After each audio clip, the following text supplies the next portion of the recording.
Everybody. Day 117, Monday, the 27th of June. And I'm out in the Shenandoah National Park, heading northbound, just taking a little bit of a break. Came across the unmarked water source and went ahead and cameled up about a liter of water and drinking another liter. Having come off of a long break, I'm sweating like crazy. My legs feel weak, and the pack feels heavier. And now, in all fairness, the pack actually is heavier because I added my hammock system to it that I haven't hiked with yet. So it is a little bit heavier, and end up with a little bit heavier types of food this time too. On top of that, so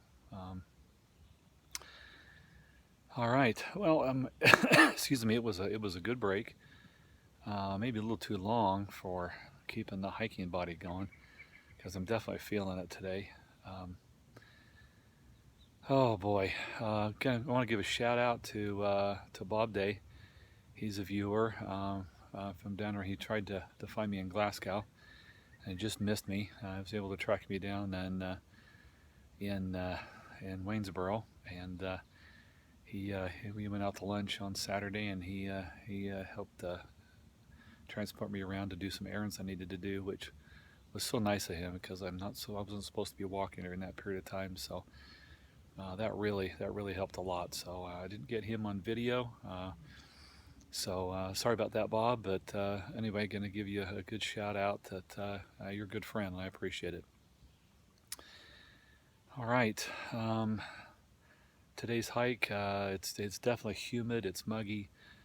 Rain's coming in. My goal is to get to the shelter, be able to get set up before it starts to rain this afternoon. So right now, just I'm hitting a little bit of a lunch, and we'll start hiking on. So all right, we'll see you later. Bye. Some of the trail through the park has been up and down. Some has been rocky. Some has been smooth like this. What I think is interesting is look at the amount of leaf debris that's still on the trail, which indicates to me that it's less traveled, less trampled, which means I think the bubble is both thinning and spreading out. I'm probably I'm the end. I'm towards the end of everything here. Most everything's moved past me already. One of the big bubbles hit at Pearisburg, and then after that, it's pretty much passed me by, which has its benefits. Lodging's a little easier to come by. These supplies aren't wiped out. A little more solitude. Ran into Special K today. Met her. She's a 14-year-old who's doing kind of an unsupported hike, although her parents will meet her at the gaps because they don't want her to hitchhike as a 14-year-old, so they'll pick her up, take her in for a resupply, and then back again. So they're doing the Trail Angel thing for her, so she doesn't have to hitchhike, which I can see that as a 14-year-old. Wouldn't want my daughter out hitchhiking, or my granddaughter's hitchhiking at that age. All right. Whew. I'm tired today. So if the trail's not smooth, then this is what it looks like. I find this the hardest stuff of all to walk on, because a lot of it's not big enough to hit the top of. Maybe that one flat top right there is. They're all kind of jagged up. It's hard to get footing. It's hard to get your spacing on your footing. So you tend to actually go slower on this kind of stuff than you do going uphill. And that's downhill, of course. There's about eye level.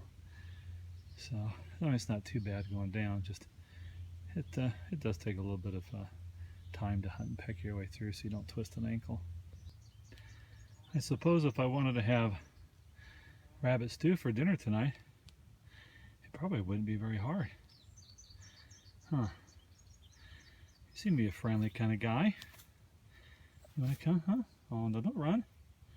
Don't run, it's okay. I'm not gonna hurt you. There you go, you can just eat.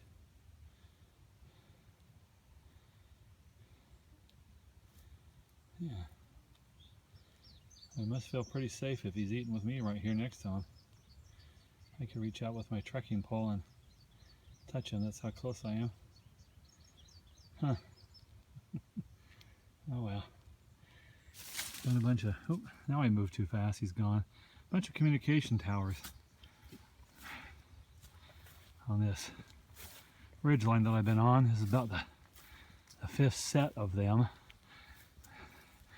And I hear some thunder in the background, so I'd really like to get away from these guys before the rain gets here and the thunder and the lightning. There's something that smells like jasmine.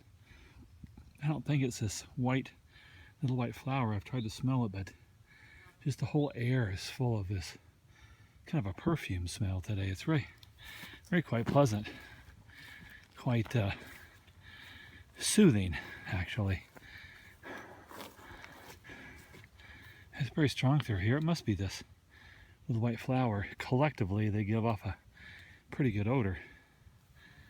But if I put my nose up next to it, I really don't smell anything, but you can sure smell it in the wind.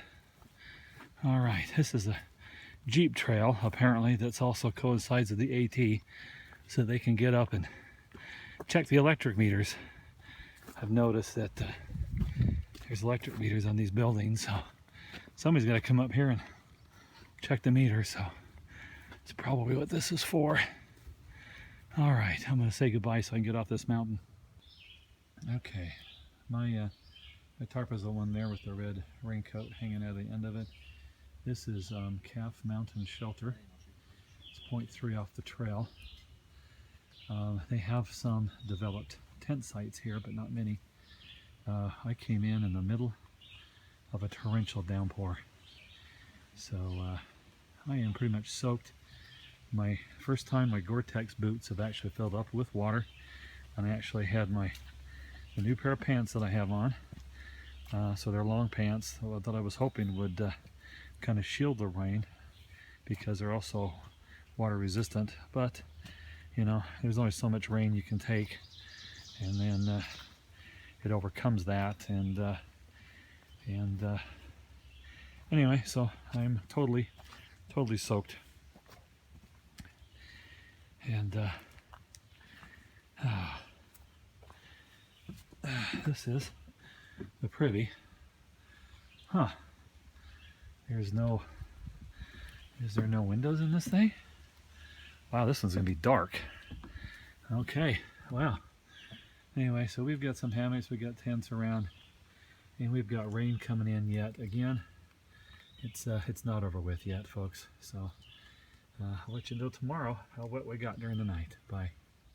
Okay, got pleasantly surprised. This privy has a skylight. It's actually not in too bad a shape.